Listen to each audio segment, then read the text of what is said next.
রক্তের সম্পর্ক কবে কাগজে হেরে যায় জানেন? সেদিন, যেদিন রক্তের উষ্ণতার চেয়ে একটা কাগজের শীতলতার স্পর্শ বেশি বিশ্বাসযোগ্য মনে হয়। যেদিন এক ভাই ভাইয়ের চোখে নয়, তাকায় দলিলের নির্জীব অক্ষরের দিকে। মুখের কথার দাম কমে যায়, স্ট্যাম্প পেপারের দাম বাড়ে। সেদিনই সম্পর্কের পবিত্র দেওয়ালে প্রথম চিড় ধরে। একসময় যে বাড়িতে হাসির আওয়াজে মুখর ছিল উঠোন, সেখানে এখন শুধু হিসেব চলে। কে কত টাকা দিল, কে কতটা জমি পাবে, কার বিয়েতে কে কি উপহার দিয়েছিল, এসব নিয়েই আলোচনা, এসব নিয়েই মনোমালিন্য।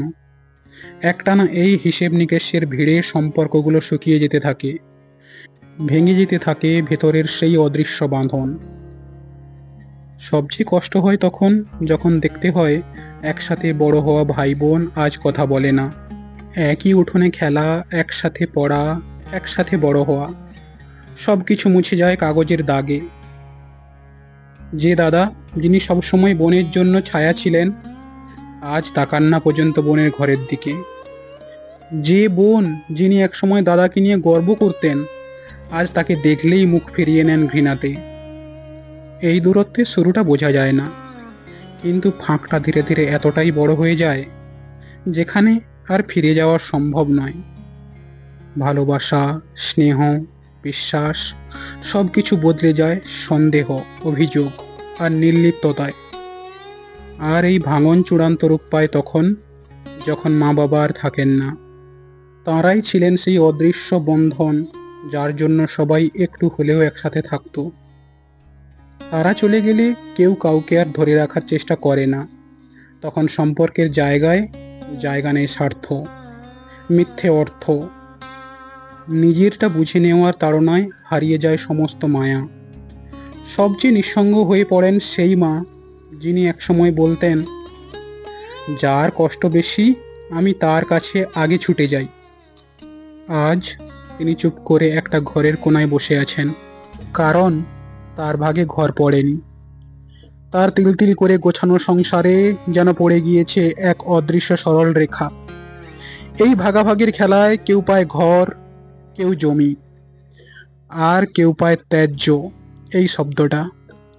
হয়তো সে এক দাদা, হয়তো সে এক বোন, যে কোনো ভুল করেনি, তবুও সবার অলক্ষ্যে কেউ বলে বসে, সম্পত্তিতে ওর আবার কি দরকার। এই কথাটাই যেন তার অধিকারের দাবিকেই মুছে দেয়। একটাও শব্দ না বলে, নিঃসন্দেহে। সব কিছু পাওয়ার পরেও জীবনের একটা সময় এসে প্রশ্নটা ঘুরে ফিরে আসে, তারা কি সত্যিই সব পেল, নাকি সব কিছু পেয়েও একেবারে খালি হয়ে গেল। জমি বাড়লেই বাড়ি হয় ঠিকই, কিন্তু পরিবার না থাকলে সেটাকে ঘর বলা যায় না। সম্পত্তি হয়তো মানুষকে বাইরে থেকে ধনী করে তোলে, কিন্তু ভেতরে জমে থাকা কষ্টটা কেউই দেখতে পায় না।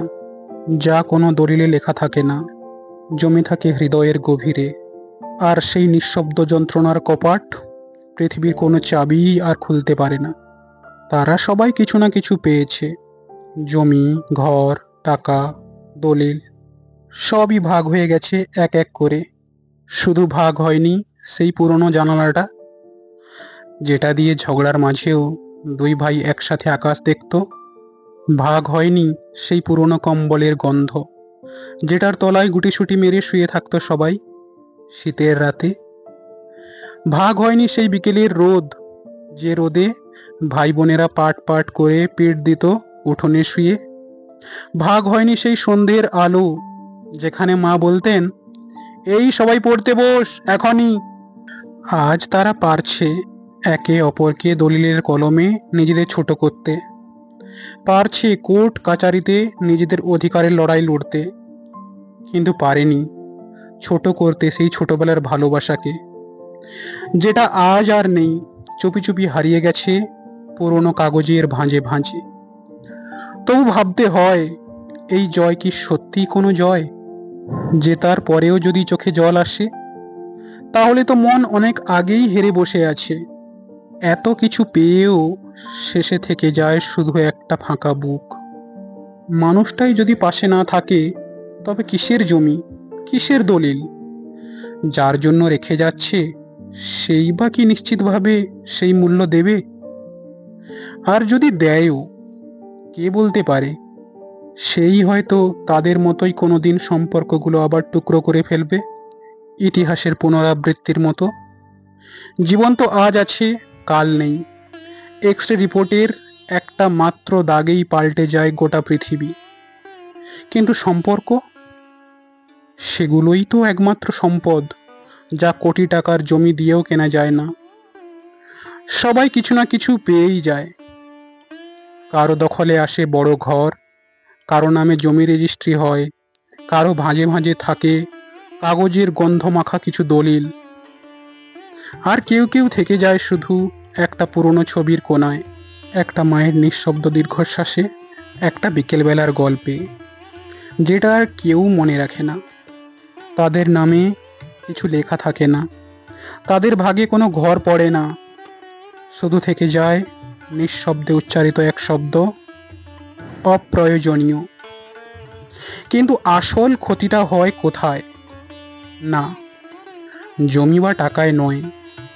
আসল ক্ষতি হয় সেখানেই, যেখানে এক সময় একসাথে খেলা, হাসি আর কাঁদা ভাগাভাগি করা মানুষগুলো আজ চোখে চোখ রাখতে ভয় পায়। যে উঠোনটা এক সময় ছিল শৈশবের মঞ্চ, সেই উঠোনই আজ ভাগ হয়ে গেছে কাগজে কলমে।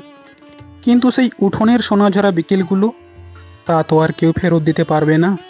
সব কিছু পেয়েও শেষের দিকে গিয়ে অনেকেই নিঃশব্দে ভাবে, যাদের সঙ্গে ভাগ করে নিতে চেয়েছিলাম তারা তো পাশে নেই। অর্থের লোভ, সম্পত্তির লোভ বড়ই ভয়ঙ্কর। সে শুধু সম্পর্ক নয়, ভেঙে দেয় শিকড়টাকেও, যেখান থেকে সবার সেই প্রথম তাদের ঘর শব্দটা জন্মেছিল। হ্যালো বন্ধুরা, আমি তোমাদের সবার বন্ধু অনিমেষ। এতক্ষণ এই গল্পটা তোমাদের পাঠ করে শোনালাম।